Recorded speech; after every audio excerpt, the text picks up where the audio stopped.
Jaya Radha Madhava Kunja Bihari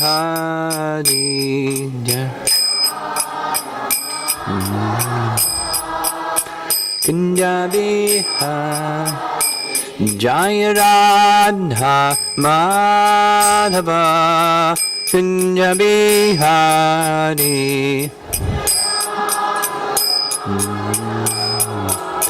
Kunja Bihari Gopi Jana Balabha Girivardhari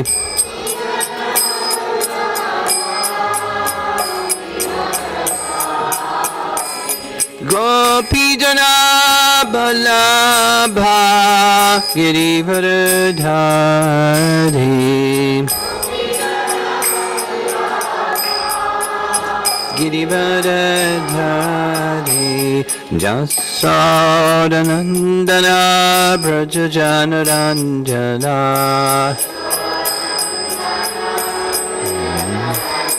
Jasodanandana Brajajanaranjana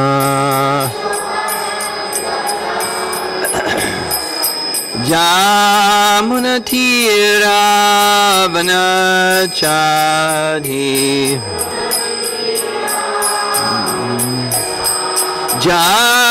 Jamunatira Vanachari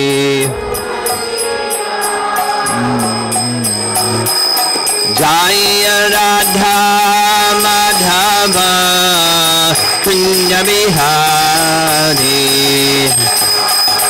Madhava Kunja Bihari Jaya Radha Madhava Kunja Bihari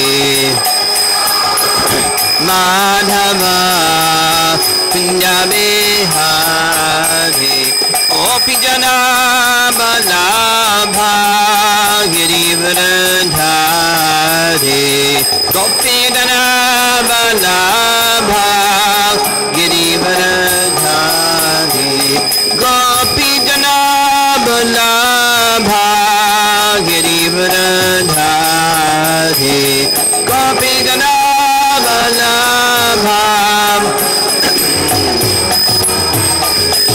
Yasodanandana Brajajanaranjana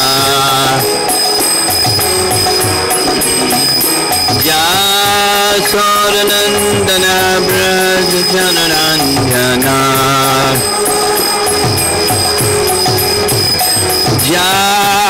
Jamunatira Vanachari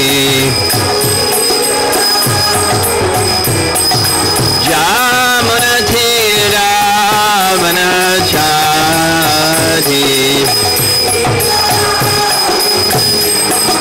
Jaya Radha Madhava Kunja Bihari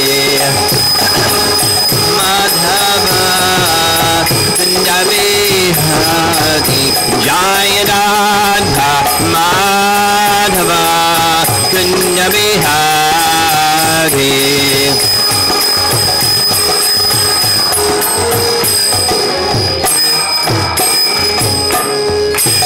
Jayam Vishnupad Paramahamsa Parivijagacharya Astatarasata Srimad His Divine Grace A.C. Bhaktivedanta Swami Srila Prabhupada Ki Ananta Koti Vaishnavrinda Ki Sri Gaurnatai Ki Samveda Bhakta Vrinda Ki Gaur Premanandi. All glories to the assembled devotees, all glories to Sri Guru and Sri Gauranga.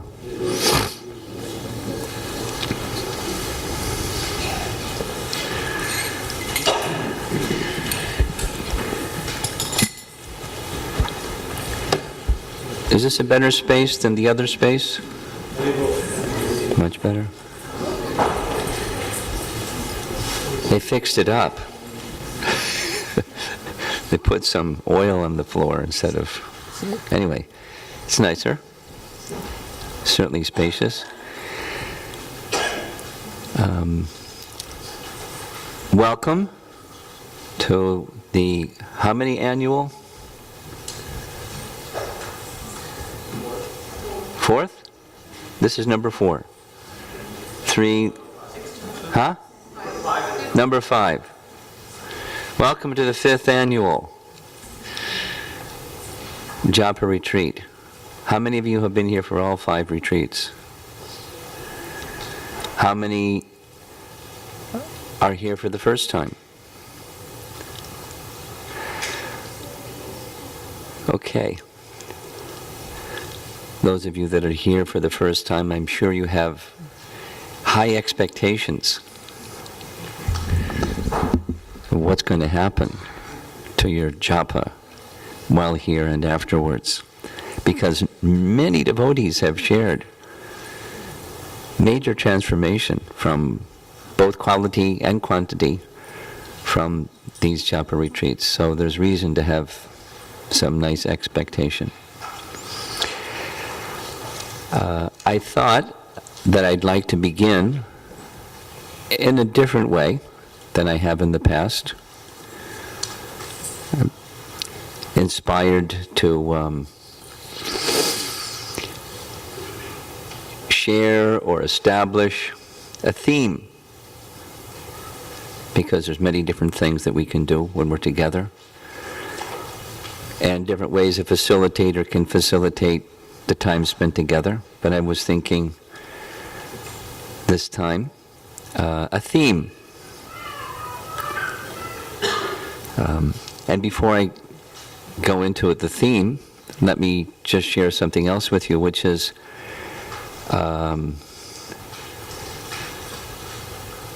these japa retreats were historically not something that was done during Prabhupada's time. Doesn't mean it's a no-no because it wasn't done at Prabhupada's time. Just we weren't there yet. But two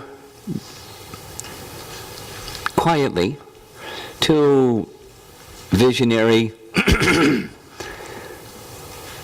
exploratory, inspirational, Brahminical devotees quietly went after Kartik, when everybody left, to Varsana and conducted japa retreats for a number of years. It wasn't advertised, it was off the radar screen, nobody knew it was happening. And that was Burijan Prabhu and Sachinandana Swami.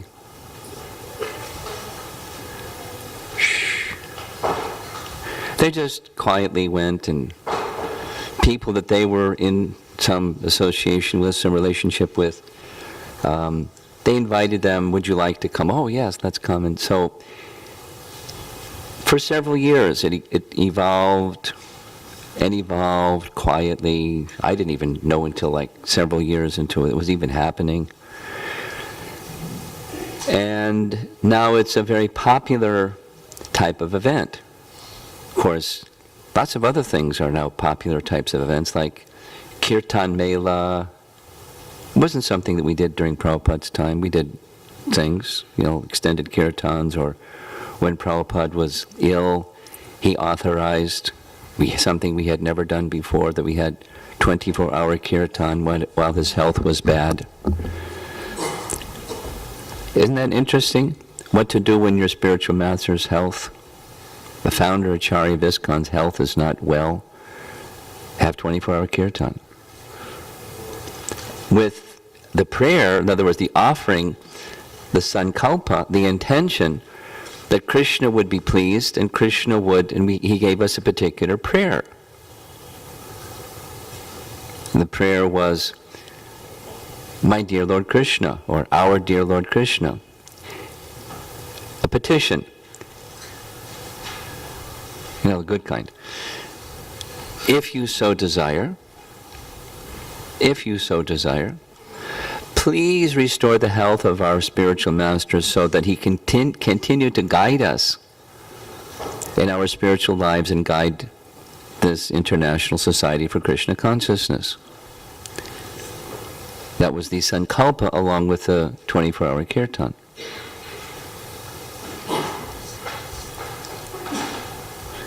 So I'm going to be speaking this morning about sankalpa, like significantly. But that same personality, Borijan Prabhu, who was he's a Brahminical person. A Brahminical person who I admire very much. And one of the things that he did in the course of his devotional service was he was a teacher. And all of you are teachers, at least those of you that have families.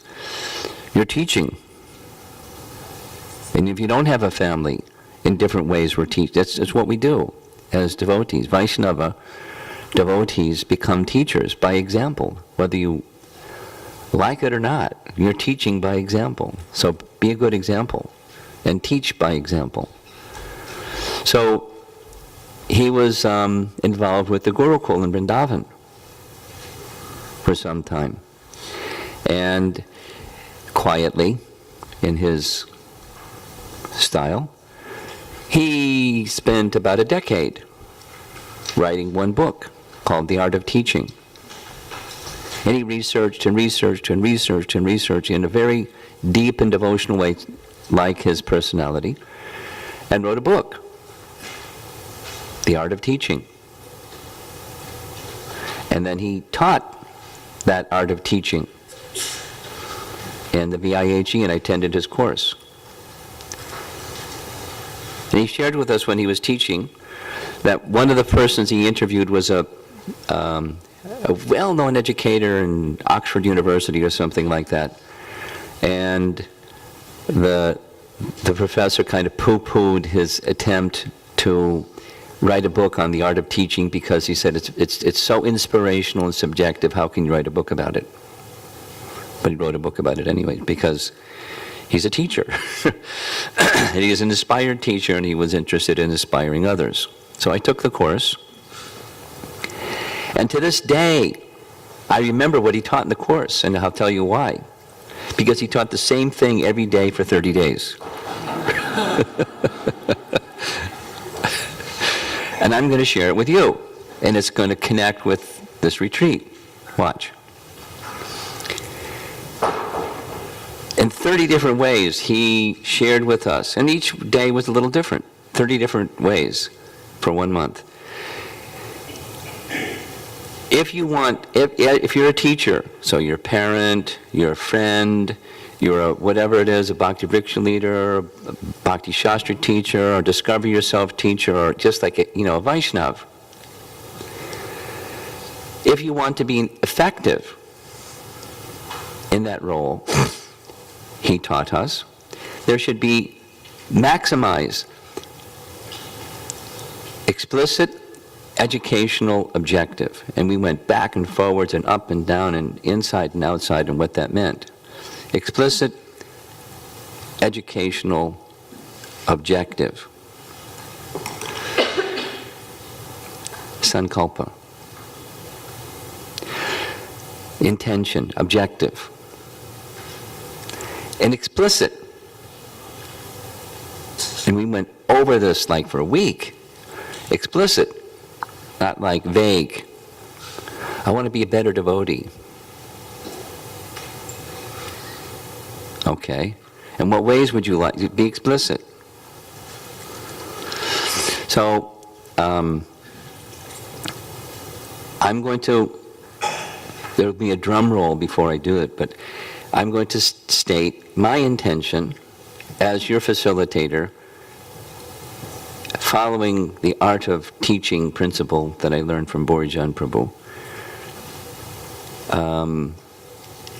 And I invite you to listen carefully as we proceed. How this explicit educational objective fits in with everything that we do all day long today.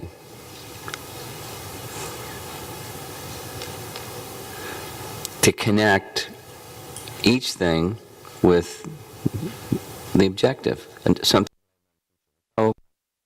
that's with me still. When you clearly define a goal, same point. When you clearly define a goal, it's very easy to take steps to reach the goal.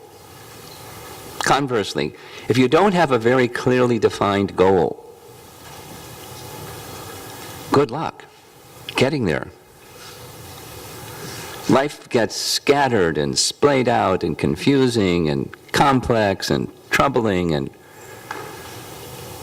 But if you have, so what's the goal of life? You know, that question that people never ask, that they're supposed to, when you've got the human form of life. What's the purpose of human existence?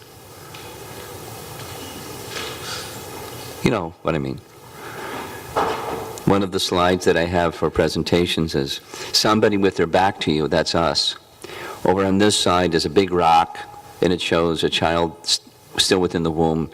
And over there is another big rock that shows bones of a dead person.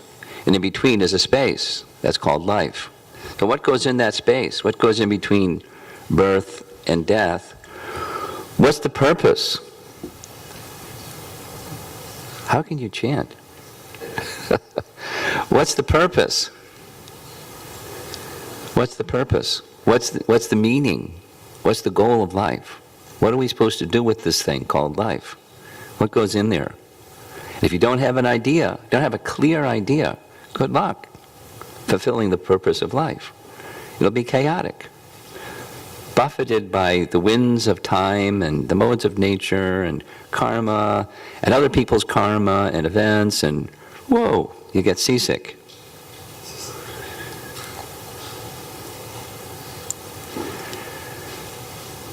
So while we're here at the Japa retreat, I'll try, Krishna permitting, I'll try to stay focused on this explicit educational objective as the purpose of this retreat, at least for me, as your facilitator. Try, as you hear things, I'm inviting and encouraging, listen to those in connection with the theme. And I invite you afterwards, listen to the recording, because many things will be said that are details and details, and they all embellish and help the theme. You don't have to do that, but listen attentively, see the connection, and then take that connection, you know, whatever it is that touches your heart and inspires you, bring it inside. And it will hopefully help you achieve the purpose of doing that, will help you achieve the purpose of why you're here, why we are here together. Both, we'll say simply, both quality and quantity of chanting the holy name. Specifically, this is a Japa retreat. We'll have kirtan, but it's a Japa retreat. There's other retreats that can be holy name retreat or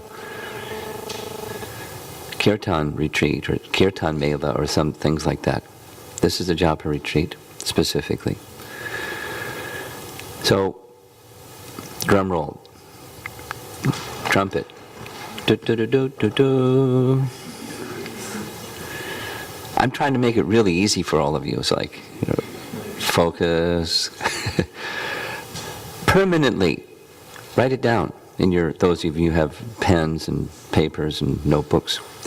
Permanently enhance your relationship with the holy name. Permanently. It starts with now, but then now in the next moment and the next moment. Permanently enhance your relationship with the holy name. How? This is some point. How? With intention, or desire, or sankalpa. To do so, to establish, sambandha gyan, to establish a relationship with Krishna and further develop abhideya, act within that relationship up to the full stage of unrestricted love for Krishna, that kind of relationship, loving relationship with Krishna.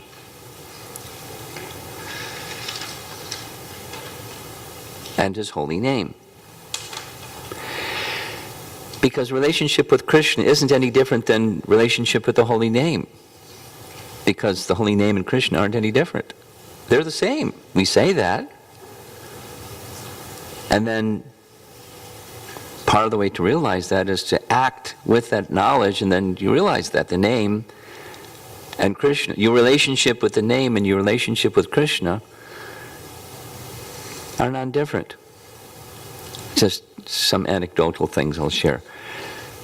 This past weekend was New York Rath Yatra. In fact, every year, if we continue to have this retreat at this time, 1 week before I'm at New York Rath Yatra. So 2 scenes from New York Rath Yatra are right now in my mind. One is, there's a Harinam party in New York. It's growing so robustly.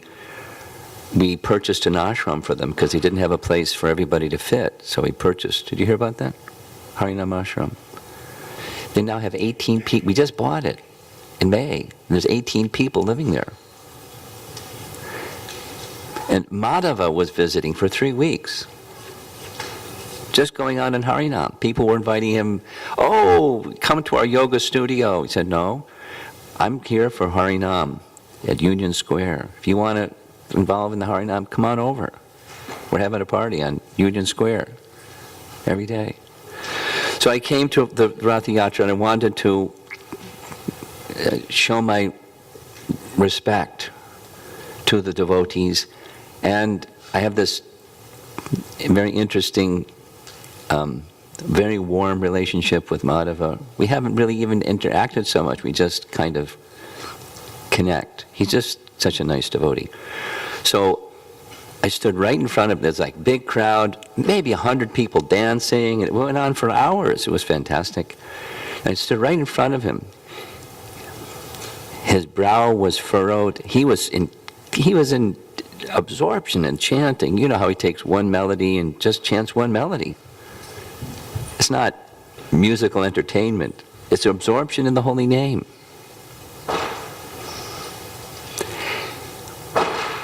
And then he opened his eyes, because his eyes were closed, just totally absorbed, intent. And his face lit up like a 1,000-watt light bulb. Just, the connection. Just, because I hadn't been able to even to come and, say Hari Bol. But that was our Hari Bol. We didn't even have to say anything. It was so nice. With Krishna at the center, the holy name, and then the relationship with another devotee with Krishna at the center. That's Krishna consciousness. That's where we're headed. Ideally, hopefully.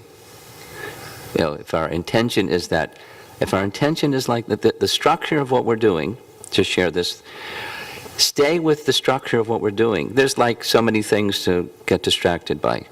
Try not to get distracted. Stay with the program and with this intention, and magic will happen.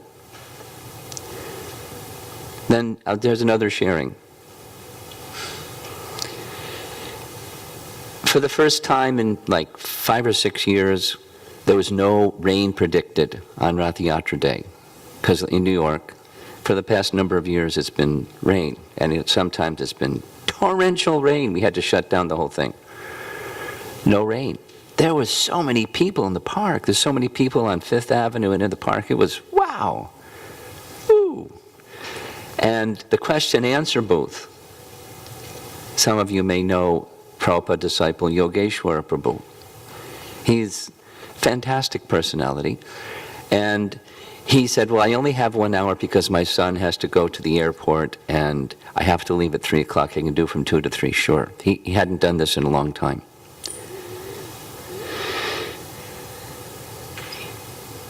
I came back at 3 o'clock because when a Swami was supposed to take his place, he kept talking. He was so absorbed. I went over and, 15 minutes later and said, Yogeshwar, what about, you had to get he said, my son went already to the airport by himself. He saw I was too much having fun. It was so blissful. And, I was running around doing my service at Rath Yatra, so I took the last stretch. So, the sun was starting to, it wasn't so warm. It was nice weather, 80 degrees. And anyway, so there's this nice session. Skip a lot of the details. At the end, so we're packing up. They're taking the chairs away and pulling the tents down and, wrapping up picking up the trash and all that stuff. So one Jewish lady, not gray hair but white hair, she's an older lady, came and because she was sitting right in the front during the whole question answer session with New Yorkers asking New York questions, in your face kind of confrontational, but some nice questions. And she said, my name is so-and-so, and I'm from the Jewish tradition, and I'd like to know if in your religious teachings you have some rules that you're supposed to follow. So I said, sure. And here's the 4 regular principles, here's what they mean, and of course there's many others. And she said, I was so captured by the message that you kept repeating about relationship, because that fits in with this. Relationship. She said in Judaism, it's the laws of God and following the laws of God. I teach Judaism to a group on Saturday. That's their Sabbath. And we do this, and we do that, and this and that, and this and that. The things, the rituals, the rules, the prayers, like we do. But there's no discussion at all about relationship with God. Then I responded by saying exactly what our spiritual master said. Religion means laws given by God. She nodded, yes. And a religious person is one who follows the laws given by God. She said, yes. But you were speaking about a relationship. And it was very attractive because we don't hear that. Can I find out something more about that so that I can then teach it in my class on Saturday? I said, wow, this is Prabhupada's, backdoor, method of getting people attracted to bhakti, and then they can take it into their own tradition and enrich their tradition. So I said that, yeah, there's books. The books have been packed up. I'm teaching a class on Tuesday at 26 2nd Avenue. Please come by. She didn't make it. But I should have gotten her name. I was thinking afterwards, boy, I could send her a book and then she could teach it to her class on Saturday, bhakti. She said, there isn't even a term like that in our language of our scripture. She thought maybe she said some name, but it's not exactly, it's not the same. So if there isn't a term, language is symbols. Symbols represent something. There isn't even a concept. Capture that. It's just laws and following the laws. And so what do you get? You get punya. And what do you get from punya? You get prosperity. Yay, prosperity. In this life and the next. It's the same. This tradition is different, but the principle is the same. So why are we here? What is our explicit educational objective? Permanently enhance your relationship with the holy name. So strive while here, and then take it home with you, to connect every experience that you have. I'll give some examples. Every experience that you have while at the retreat. This is the explicit part. Every experience that you have, connect it with the theme. Enhancing permanently your relationship with the holy name.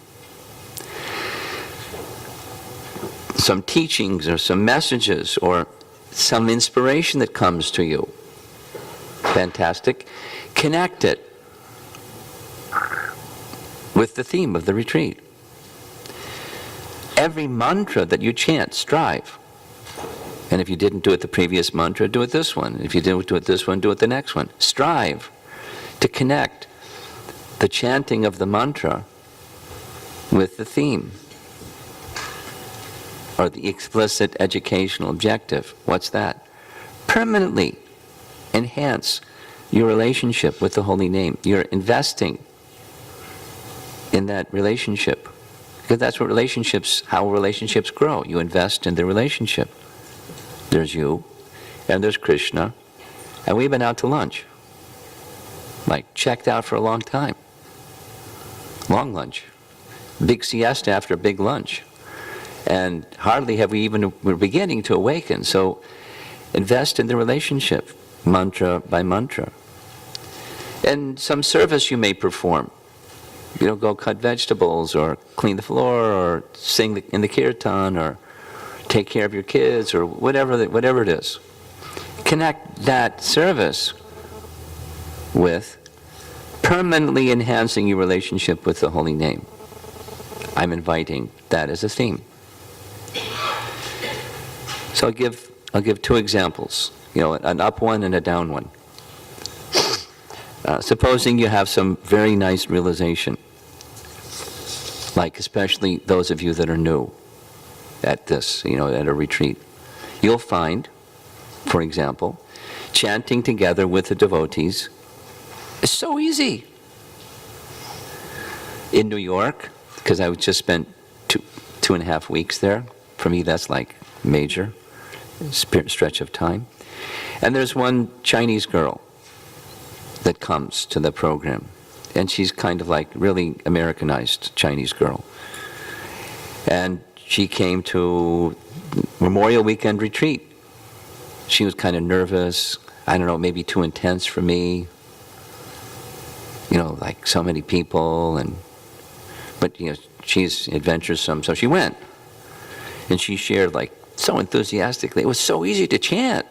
I mean, I chanted 14 rounds, and I was up for Mangal Arti, and I never get up in the morning, and it's so difficult for me the most I've chanted was 12, and it was easy, just with all the devotees and chanting. She was very expressive about how easy it was. And we've had this experience at Japa retreats, isn't it? I remember the first one that we had, that when it came to sharing at the end, one lady said, I want to share with you what happened. I've never had a bead bag on my hand. I don't know how to chant on beads. I got a lap child, and I came just because my husband wanted to come. So I came.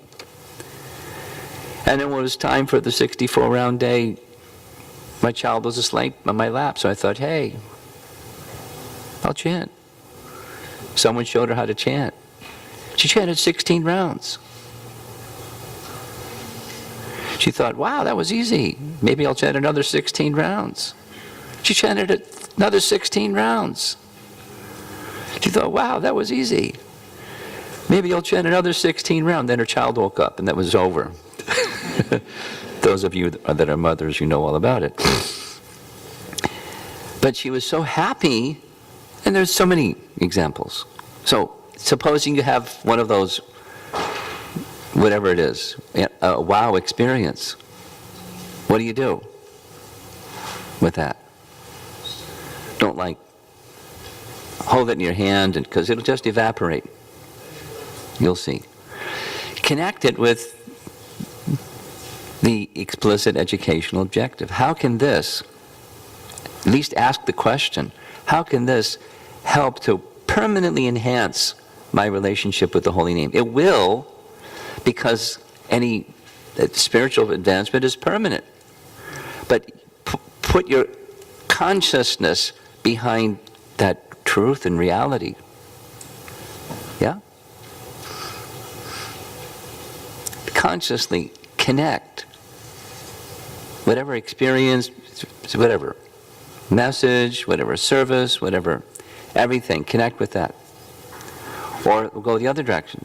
supposing it's like a little bit later, I don't know, maybe you had too big of a lunch or too big of a breakfast, and you're like groggy and whoa, and unable to focus and mechanical and dry and struggling. Suppose it's one of those. Some people are nodding. Yeah, I know what that one is. Okay, so what do? Same thing. There's a relationship that you have with the holy name. And it can be an impetus that in a faithful to the holy name manner, because Krishna is your best friend, you even more feelingly call out to Krishna. You'll see as we go along today how those challenges are very good as impetuses to take further shelter of Krishna. Permanently enhance your relationship with the holy name.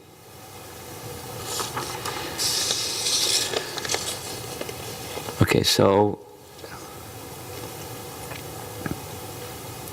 I'll try to end in 15 or 20 minutes, and so we have some time for questions. There's different devotees in different stages of their spiritual life present. Some very new, some are very senior devotees, some are several years practicing Krishna consciousness, looking to go further in your Krishna consciousness, specifically further in your chanting. So we have our different expectations or aspirations. Many devotees have shared, when I interact with them, when I'm visiting here in Seattle and in Portland, how the benefit, how they have benefited from the chanting, different ways. Many have said, it's how I began chanting 16 rounds, and I've been chanting 16 rounds since then. It wasn't just like a spike and it went back to flat again. It helped them stay. Just, the jump start did it. And then, of course, the continued association of devotees. What I'm saying here is retreats mean different things. This event means different things for different people. That's all I'm saying here. And our expectation is slightly different. So there are elements that make a retreat a retreat. Now, in all traditions of the world, there is a place, there's a function for what we're doing. And commonly, not always, but commonly it's longer. This is like mini. When there was, without elaborating, it's best if it's longer. Because, it takes a while for the mind that's been in high gear, chasing after all the complexities of fast-paced life in our society today, to detoxify a little bit, slow down a little bit, and unwind a little bit. So it's better if it's longer. But this is short. But its retreat indicates you're in the front lines, kind of like all these military pictures up here.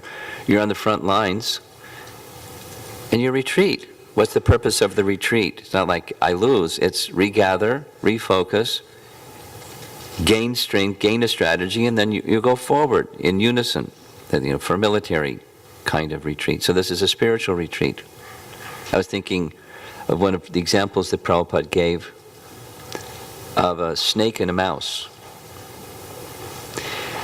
A mouse, field mouse, makes a hole in the ground.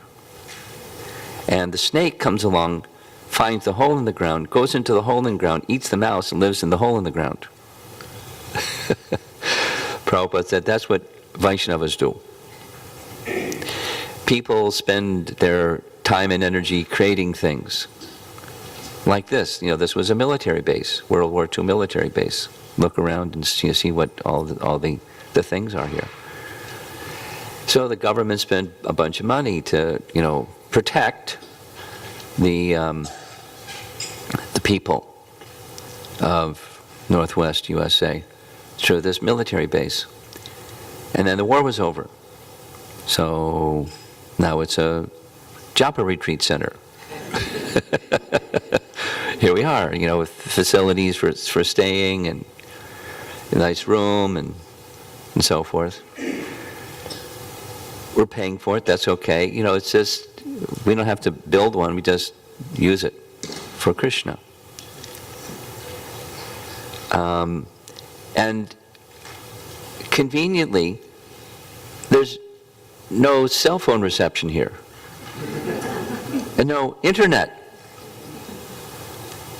And there's no home to go home to and get involved with stuff. Those of you that are housewives and, family men also do things here and there. And it's like, we don't have to do that. We can't do that. You may be like addicted to doing that. The mind is going to do those things, but leave those things. This retreat means leave those things behind. You're going to hear some more. Well, hopefully I'll finish. So Prema Trangani can take you through some little exercise. This morning? Yeah, okay. So, it's two parts. Leave those things behind, for 2 days. Try your best. Although the mind will want to go to those things, don't go there. Fantastic. And then go forward into, that's the preparing to go forward. The go forward is transformation. Prabhupada describes this, that a caterpillar becomes a butterfly. That's an example of transformation. So we're the caterpillar wishing to become a butterfly. Now I'm sure that scientists have tried their best to show how the DNA of a caterpillar results in their becoming a butterfly. I don't know that for a fact, I can just imagine. They can earn a livelihood experimenting with that for a whole life. How a caterpillar becomes a butterfly by studying DNA. Prabhupada expresses that whatever the DNA is doing, he expresses that the mind's intention, the caterpillar is crawling and he wants to fly. The DNA doesn't create that intention. You follow the point? It's essential. So one gets that body of that caterpillar that can become a butterfly because there's some intention.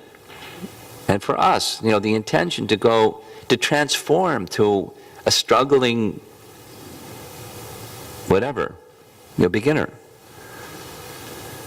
Or a person struggling with material existence and material energy. Daiviyesha gunamayi mama maya daratyaya.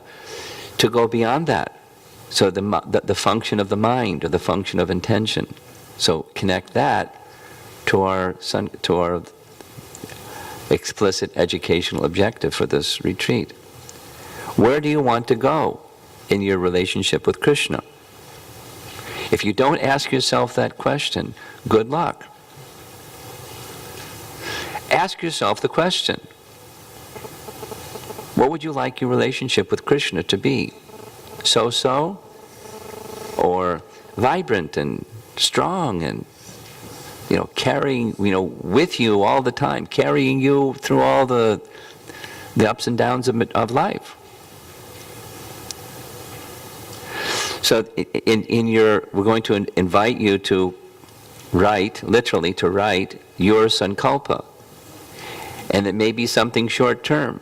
I wish to chant 64 rounds tomorrow, or I wish to something, chant better. So that's a little vague. But whatever, so whether it's short-term, intermediate, keep the big picture. There's a nice saying in one of the presentations that I make, and I can't remember, Alan Talfer or something like that says it. The little steps that we make will take us in the right direction if we bear in mind the bigger picture. It makes it very easy to know whether to go left or right, or whatever the details are that we have to make decisions about in our lives. If we know where we want to go, what kind of relationship do you want with Krishna? Step by step, step by step. It's about your relationship with Krishna, and it may be about your relationship with others. We're going to hear about that also today. But ultimately it's about your relationship with Krishna. It's our human form of life being fulfilled with intention, if we know what the intention is to be. Last point is this term, I'm sure you've heard it, Sharanagati. Sharana means to surrender. Surrender to Krishna. Sharanagati is the process of surrendering, going to the stage of surrender. That's us. We're not surrendered. We're striving to become surrendered. And in the next session that I teach, I'll show you an image on the screen over here. But now I'll just describe the image, so in your mind you can hold the image. This is Ram's Leela, and Vibhishan wants to surrender to Ram. So Ram is standing with Lakshman by his side, and Hanuman and Sugriva, and they're on top of a mountain. And hovering in the air, because he has this power to fly in the air, Vibhishan is approaching Ram with folded palms. And behind him are the 4 ministers who joined him. Vibhishan had it with his beloved brother. He was following the dharma of honoring the elder brother. But when it got to the point where the elder brother was just incorrigible, he wouldn't follow the principle of dharma. He advised, just give Sita back to Ram and it's over. No, because he was too attached to his lusty desire. Now that was specifically, the beauty of Sita, but we can take it further of the intention of a non-devotee, demoniac intention of being the enjoyer of Krishna's energy. And if we don't, that's the unwholesome association that we're accustomed to. The world is filled with it. Tiny little Ravanas and Hiranyakashipus. Demoniac tendency is abundant. And supposing someone wants to leave that, and they want to take shelter of Krishna and Rama, that's our mantra. When Vibhishan is approaching, Ram, the ideal king, turned to his ministers. Oh, he's Ram, he knows what to do. But he consulted his ministers. What do you think? Prabhupada did this. He would ask his disciples, what do you think? And then he would say, he was training us. So Ram asked, what should I do? Should I accept Vibhishan? Each according to their position, they spoke. Sugriva spoke first. I don't trust him. He's always suspicious. Sugriva. He didn't even trust Ram when he first saw Ram. So, I don't trust him. He's got some motivation. There's something going on here. Better watch out. And then others and others, without the detail. When it came to Hanuman, he was silent. Humble, wise advisor, Hanuman. Hey, we do have a cell phone signal. Look at that.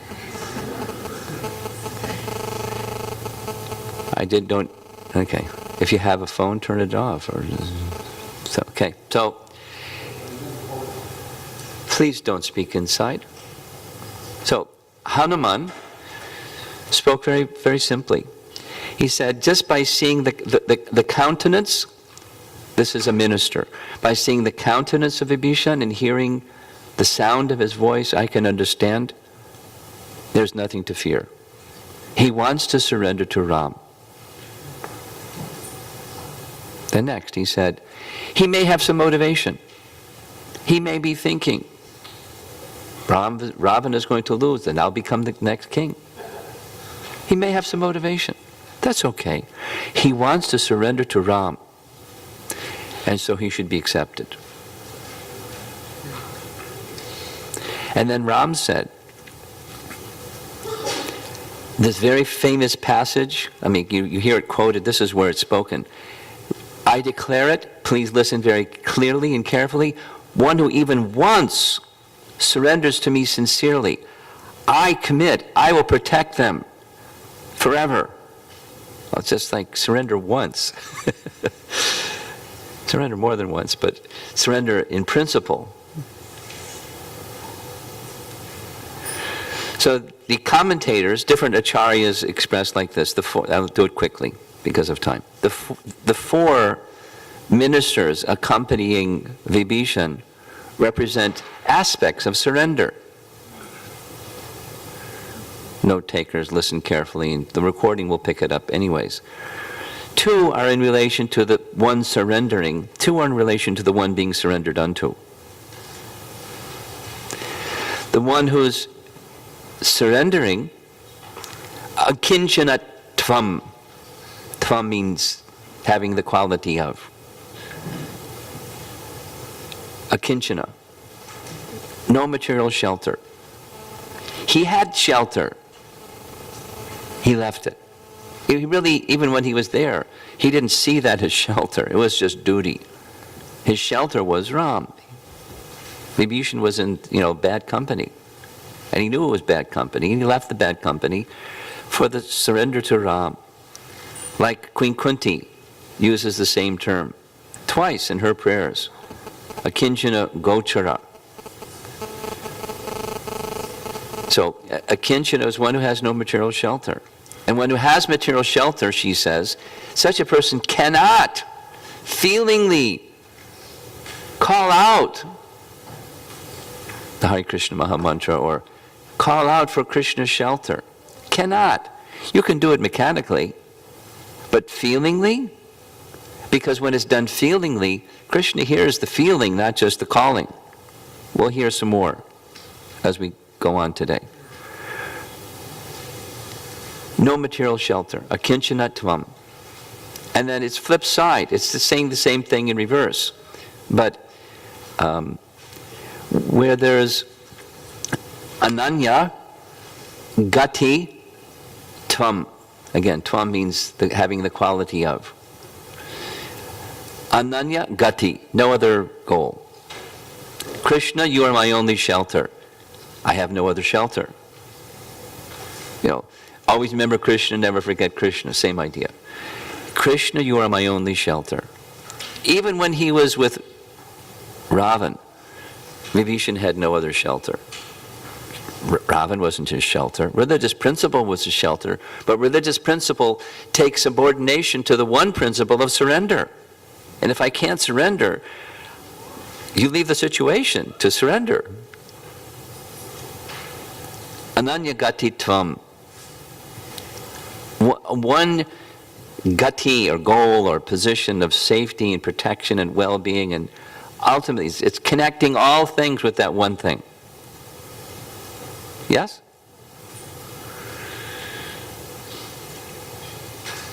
Just as Krishna describes in Bhagavad Gita, the position of the surrendered soul is where there's only one position. Krishna Ekasharana. That's it. According to Rupa Goswami's teachings, that one is the basis of all other good qualities. Without that one, you don't have other good qualities. You have something temporary that looks like it, but it's the imitation, now you see it, now you don't kind of quality. So that's what it takes, Charanagati, to take shelter. No material shelter, Krishna, you're my only shelter. And then there's two qualities that are indicative of the qualified person to take shelter of. And the Sanskrit term for the first is saralata. Saralata means simplicity. Simplicity means you see the essence. That's what Ram. He saw Vibhishan wants to surrender unto me. Not like he didn't know what was up his sleeve, what his agenda was. He knew in his heart of hearts he wanted to surrender to Ram. There was some condition or some motivation or whatever. He wanted to surrender unto Ram. What Saralata means, Ram accepts anyone. He accepts bears and monkeys and squirrels and demons and, you name it, in his service. If they simply want to surrender and serve him. Simplicity. Krishna will see what our intention is. Not where we've come from. You may have come from, a very high position. That has its problems. You may come from a very low position. That has its problems. The high position is pride. And we'll hear some more about that as we go along today. But Krishna sees our intention. So what is important for us is our intention. Yes? Not where you've been. But your intention, where you would like to go, what your relationship you would like to have with Krishna. Aside from the esoteric things, just like the basic position, start with the basic position of his full shelter and nothing else. The something else's connect with that one thing. If I do something else and something else, whatever the duties are I do and the relationships that I have and stuff that makes up life, connect it to that one thing. Krishna sees that intention. His quality is the quality of simplicity. He sees the intention, he accepts the intention. And the other is Shakti. He has the power to give protection. He gave protection to Vibhishan, and Ravan was conquered. And Vibhishan became king.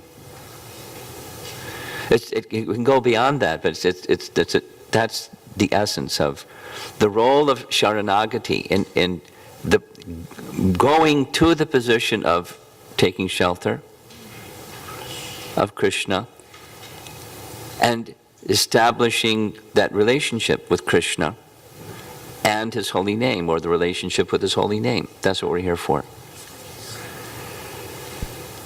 And one last thing. Well, yeah, I'll say it and then I'll show you the picture after, the next session. So, when chanting, this is, an example. There's one example out of, you find your own, if you like, in the course of being here. Permanently enhancing your relationship with the holy name. So one thing is chanting.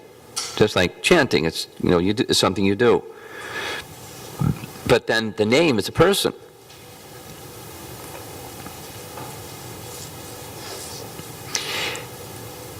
This is personal sharing. Before Krishna Janmashtami this past year, as every year, it was Balaram's Jayanti, his appearance day. So,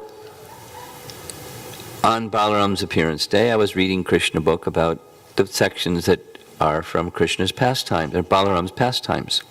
And in the early portion of Krishna book, Prabhupada writes about Balaram, in order to be successful in spiritual life, you require strength. Not physical strength, but spiritual strength. And spiritual strength comes from Balaram or Sankarshana. So somehow that went in. And it was really, it's still there. It really went in. And so I started that day, and every day, including this morning, every day since then, when chanting the Hare Krishna Maha Mantra, the Hare Rama, Rama Rama, Hare Hare part, O Balaram, please give me the strength necessary to carry out my service. So it's not just the name, but the person who is the source of strength to carry out our service. We need strength to carry out our service. And the more strength you get, this is something that I've found, the more service you get, and the more difficult it gets to do it. It's always like, more than what you can do. You know what I mean? Those that have been practicing for some time know what I mean. It's always more than what we can do. So you need strength. You need shelter to get that strength. You need the person, Balaram, to give the spiritual strength to carry out your service, and whatever that is.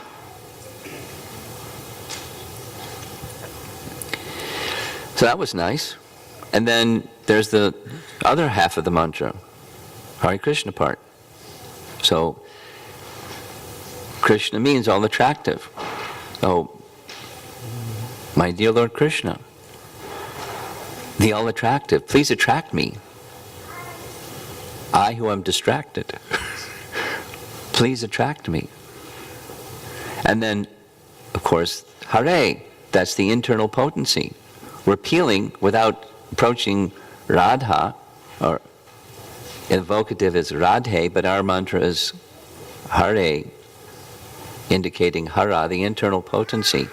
She who takes away all other attractions and give us just the one attraction, being in this relationship with Krishna, where we're attracted to Him and getting the strength to carry out our service from Him. That's the mantra. And then I visited Houston Temple shortly after that. And the room where I stay? There's that picture. And I'll show you the picture later, just so to refresh.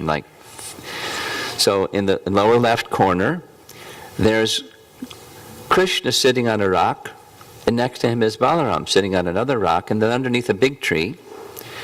And Krishna is holding his flute, and he's looking at you. Balaram is over here with his arm around a cow looking at Krishna. It's just beautiful. It's Pushkar painting. Then this big tree, shade tree, and they've got ornaments by their feet, and lots of nice detail. And then over to this side, there's some sunlight and cows and cowherd boys, and then more trees in the background. And so you don't see me in the temple in Houston. That's why, because I'm in this front of this picture. It's like my altar or something. There's, Krishna, please attract me. You're the all attractive. Please carry my attraction to you, the all attractive. Balaram, please give me the strength to carry out this ton load of service that I am being entrusted to do on behalf of Krishna.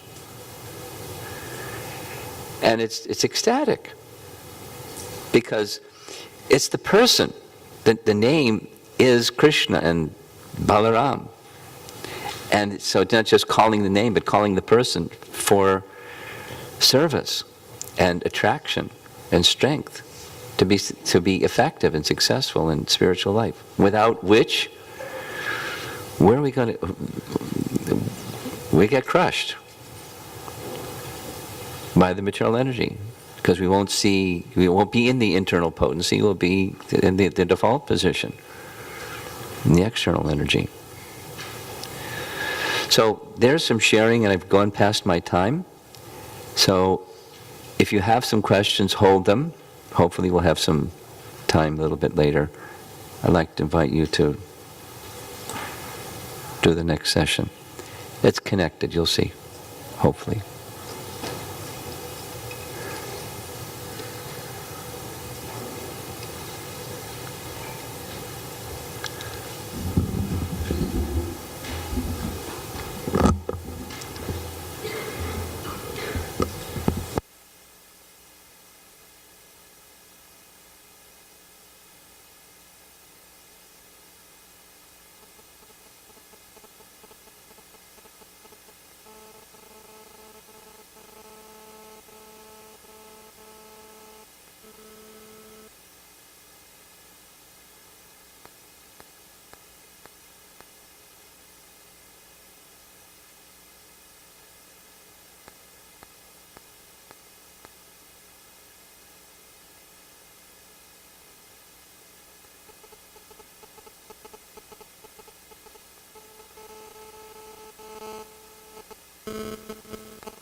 Okay. Hare Krishna.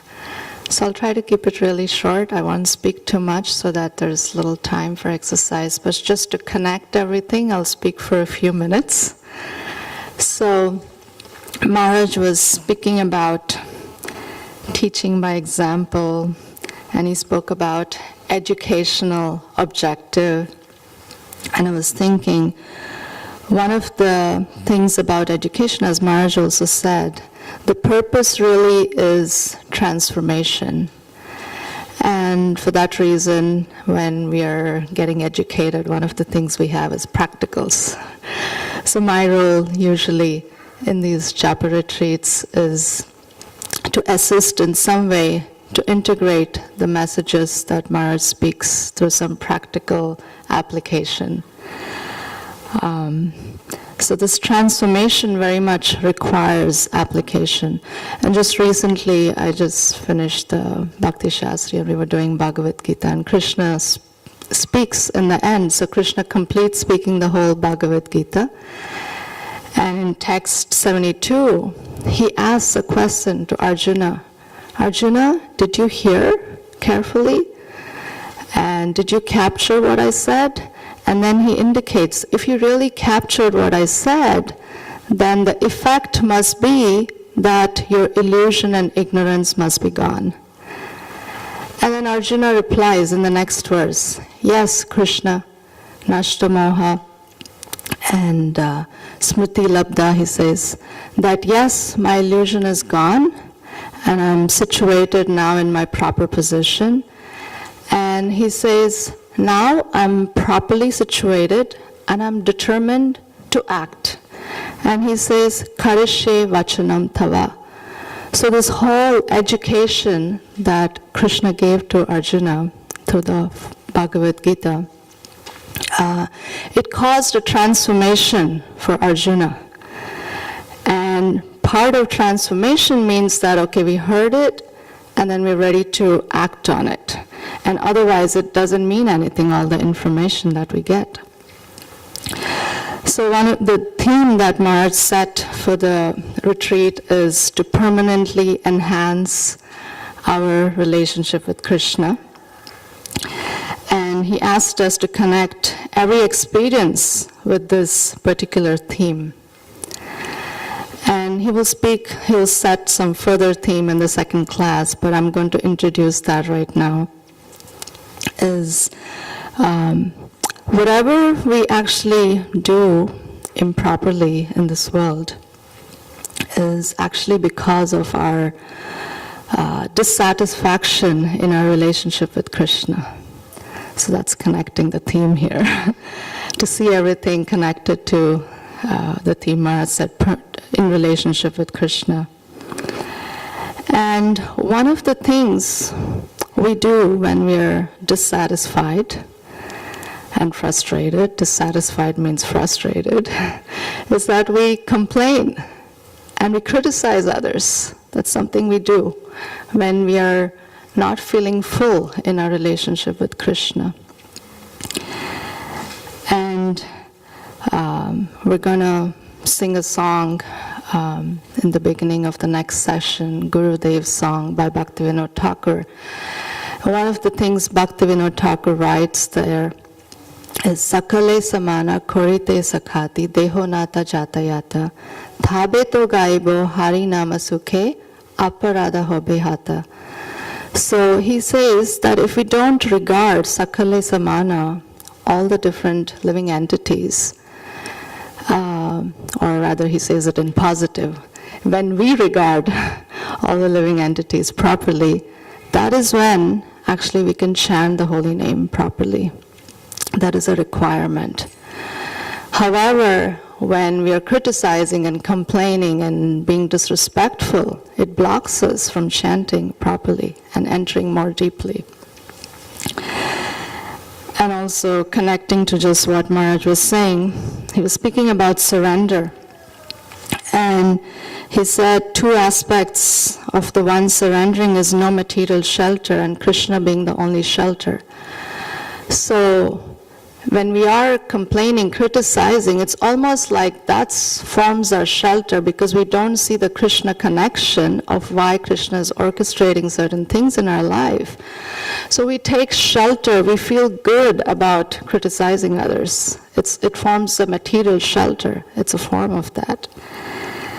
And Krishna, he sees the essence, Saralata Maharaj said. He sees our intention. So our intention then in our heart is not so much about seeing Krishna connection and glorifying Krishna and trying to chant the holy name for our purification, but then our mind is absorbed in this something else, and Krishna sees that also.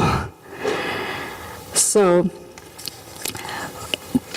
normally we do like a sankalpa, writing the sankalpa session. But so this time I wanted to do it something a little differently.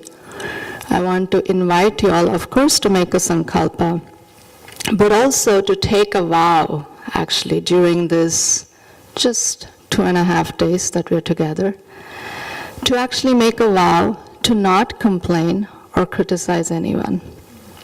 Because this is one of the things that will actually permanently enhance your relationship with Krishna. And the inspiration for this also, for me, comes from Burijan Prabhu. That many years ago, I heard how during a Kartik month, all of us make some vows during Kartik. Okay, I will not eat sweets, or I will, try to chant 1 round extra, or something like that. I'll wake up this time, or I will read so many pages.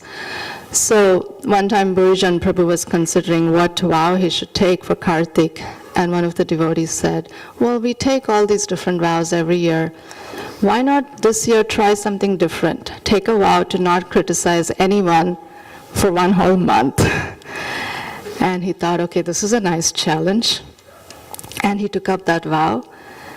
And then he says very humbly that, when I took that vow, I realized that I didn't last for more than an hour. And of course he was exaggerating it and with his humility. But the thing is, actually, when we do take that vow, one thing we'll realize is that how much we do that, how much we actually do that. And he says, so one of the things, his first realization was, okay, I was just unconsciously unaware of this whole thing. And now I became conscious of this whole thing, of how I have this incompetence in this area. And he really took it up, and then he was doing it and doing it and doing it. And this is something that can permanently enhance a relationship with Krishna. So just to qualify, what is criticism and what is not criticism? What is criticism is that we just go on blah, blah, blah. When we're talking to someone, we're just talking, and then suddenly we'll say something about someone. It's very subtle sometimes. We don't mean to openly criticize, but we'll put in one line somewhere. That's actually criticism. And this whole criticism makes us feel good in some way, by putting down the other person, and it's born of envy. So what is criticism is that don't just say things, that you don't want in your life to someone who cannot do anything about it. And so the whole mood is not wanting to address the problem, but just to, you're just stating it, and you're just stating it to someone, and sometimes, it's very casual, and sometimes it's not so casual.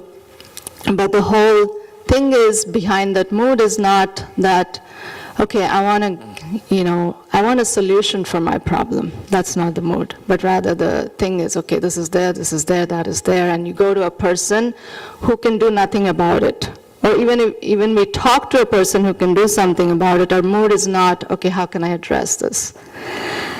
So what is complaining is really that we focus our consciousness on what we don't want, and we say that to a person who can do nothing about it. But what is not a complaint is actually going to a person who can actually address it. And we're sharing our heart with the purpose for being helped, and we're sticking to the facts, and we're not just, and it's also not complaining when we state something you can say also things in a very positive way of, okay, I wish, this was there, and maybe what is the way that we can do this? And that's good. That's the solution space like we talk about, not the problem space. So we're going to do 3 things. The first thing I'll request you is, if you can, all of you have some paper. If somebody doesn't have paper, you can borrow. But the first thing you'll do is just write your sankalpa for the retreat, and also make a very firm determination that at least for 2.5 days, I'm not going to complain. In the field of, I guess, those who work in the psychology profession, they say that if you want to form some habit, then if you do it for 21 days, actually it becomes part of you. So we're actually just trying it for 2.5 days, but you'll realize that you won't succeed. But we'll try. But when you go back from this retreat, try really for 21 days. And if you miss it, start over, and start over. And for 21 days, if you can stay without criticizing and complaining, it may become actually part of you, and you would permanently enhance your relationship with the holy name. So that's the first thing. The second thing is, because the mind is very powerful, just by telling the mind, okay, don't do this, it's not going to listen. So what we'll request all of you to do is, in a hopefully small paper, hopefully you won't need a big one for this, but write down whatever complaints and problems you have right now that are capturing your attention. Just write them down on a paper. We're going to have a little box here, and we'll request you to put all your complaints in that. It's our complaint box. And don't worry, we're not going to look at it. So you can write whatever you want. And this will actually help your mind, stay at peace. Okay, I've written it down on paper. And we will be very generous. If you all want, at the end of the retreat, you can take those complaints back with you if you want. So you're just putting them at the side for now. So your mind doesn't have to be bothered, at least for 2.5 days. So please do that. And those of you who don't want to take the complaints back and criticism back, we can just burn them in the fire of Namayagna, and they're gone forever, hopefully. And the third thing is, I'm going to ask each of you to pick a partner for the entire retreat. And this should be a partner that you're comfortable kind of sharing your heart with a little bit, confiding in. It need not be like only your best friend, but just somebody you can share with. So what I would request for you to do with your partner is every morning, and then during lunch break, and in the evening before you rest, you can ask each other, how are you doing with your sankalpa? Particularly the sankalpa of not criticizing anyone. So you're just kind of helping each other keep track, because we learn also best from other humans. So it's nice to have that connection. You're not on your own, but you're trying to apply this along with another devotee. And you'll get empathy, you'll get support, you'll get everything. So right now you can write your sankalpa for the retreat, and then you can write your list of long or short complaints, and we'll have a box ready for you.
And just be honest in your list. Don't worry, nobody will look at it. Just be really honest. And see if we can put that aside for just 2.5 days. Okay? Because Krishna sees our heart again, so be honest.